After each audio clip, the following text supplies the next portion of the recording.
O ito pa, plano. Ito ang ito ang trabaho ng mga ngayon. Ito ang trabaho ng mga congressman ngayon. Sabi ko nga sa inyo, lahat ng mga ginawa ng mga Duterte ay kanilang sisirain. Itong prangkisa ng ABS-CBN. May panukala itong si Salceda na ibalik yung prangkisa ng ABS-CBN. Sumipa bigla ang stocks ng ABS-CBN, ha? Syempre nga naman, naging sunod-sunuran. Naging mabait ang ABS-CBN sa administrasyon. Tapos ngayon, syempre,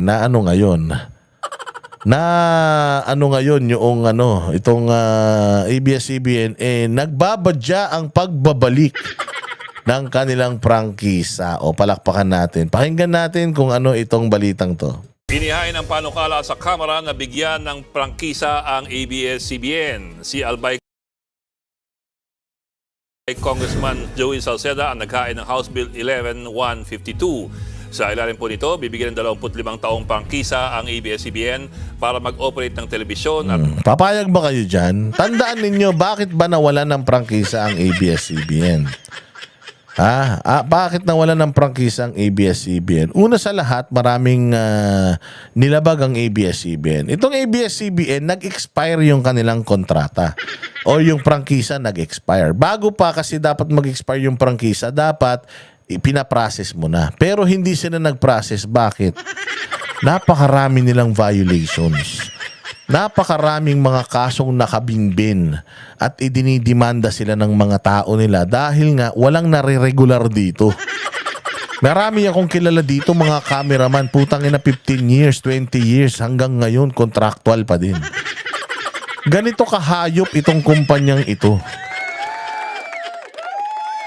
Napakadaming violations, napakadaming utang. Tingnan mo, napasara yung kanilang prangkisa na halos magsara yung kanilang kumpanya. Nag-settle ba to ng mga danyos sa gobyerno?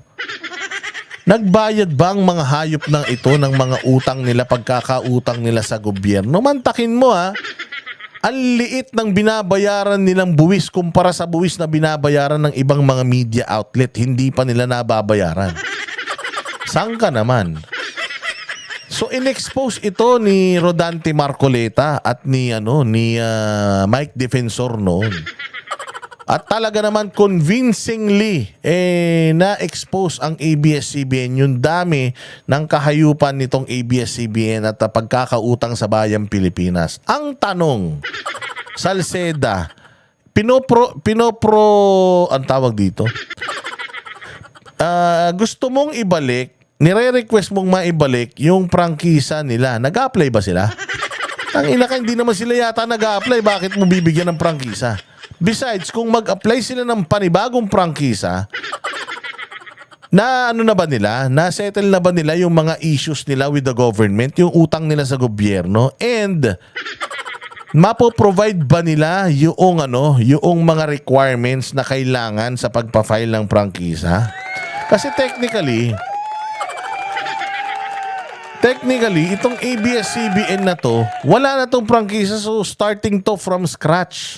Kasi yung prangkisa nila, ibinigay na naibigay na sa ibang mga kumpanya. Therefore, meron pa bang available na prangkisa para sa ABS-CBN? At kung meron, nag-apply bang ABS-CBN? At kung nag-apply sila, nag-adhere ba sila sa lahat ng mga requirements?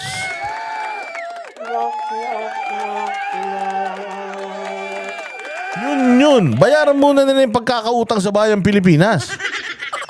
Hindi yung bibigyan na naman natin ng prangkisa yung mga yan dahil naging mabait lang sa atin, naging sunod-sunuran, naging aso ninyo. Kaya bibigyan nyo na naman ng prangkisa. Ang daming violations yan itong Suarasog Media. May prangkisa to, active na prangkisa. Sinuspend ninyo. Bakit? Ano bang kaso nila? Hindi ba sila nagbabayad ng buwis? Hindi ba sila nag-a-adhere? Tinanggal nyo lang sila dahil sinasabi nyo pag-aari sinin ni Pastor. Dahil ang mga Duterte, itong platform, dahil itong laban kasama ang bayan, dahil red tagging, bla bla bla. Pero kung titignan mo, itong Suarasog Media, itong SMNI, nag-a-adhere ito sa lahat ng mga requirements ng gobyerno.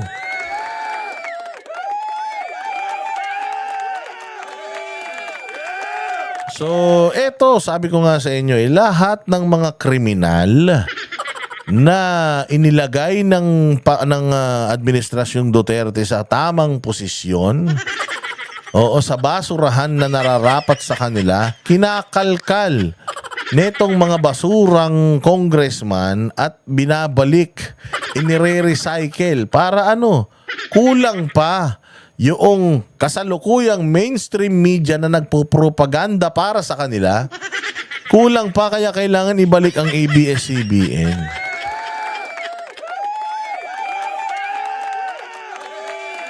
Ganyang kahayop ang mga yan, kaya babantayan natin. At radio broadcasting stations ang kumpanya. Itong ikalimang panukalang batas na nagsusulong mabigyan muli ng prangkisa ang ABS-CBN sa ilalim ng 19th Congress. May 5, 2020 nang tuluyang mawala sa Free TV ang ABS-CBN dahil sa inisyong cease and desist order ng National Telecommunications Commission. Kailangan natin yung free market of ideas and of course, Ulul, anong free market of ideas? Tarantado. Tangina, butas-butas na nga yung mukha mo, napakasinungaling mo pa. Free market of ideas? Putangina ninyo, yung mga vloggers gusto nyong busalan? Free market of ideas, lagi na lang pag nasisita kayo sa vloggers kayo galit. Free market of ideas, putangina, hindi naman free yung mga media, kundi parang bayaran na nga sila eh. Free market ang sinasabi mo. Bibigyan mo ng prangkisa yung violator, tapos itong SMNI, tinanggalan nyo ng prangkisa, walang violations. Nagkataon lang na sila ay affiliated sa mga Duterte, kaya yung prangkisa nila, tinanggal nyo, mga buwisit kayo. Tapos free market of ideas, putangin na nyo, sasama ng mga ugali nyo.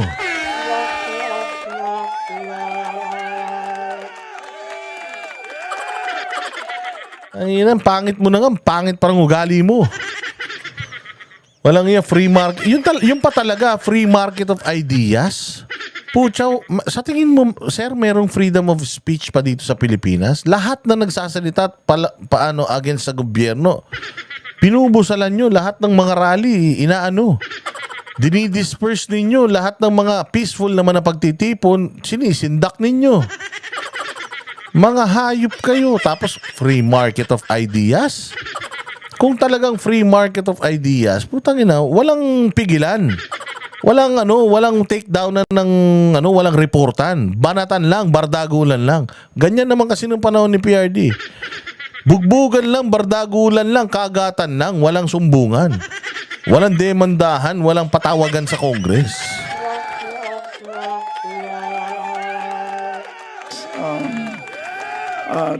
reporting on events, lalong-lalo na sa pananaw, sa patungkol sa kung ano ang nangyayari sa ating bayan. Gago, di ba?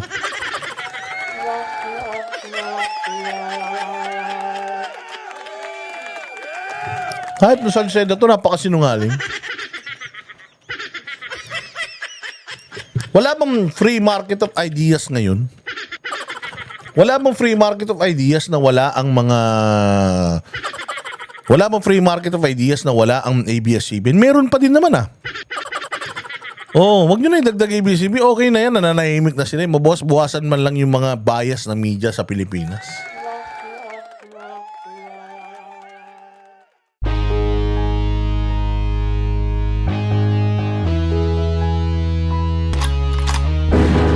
Yan ang Banateros, walang inuurungan. Pag tama palakpakan, pag mali ay babanatan. Yan ang Banateros, boses ng ordinaryong Pilipino.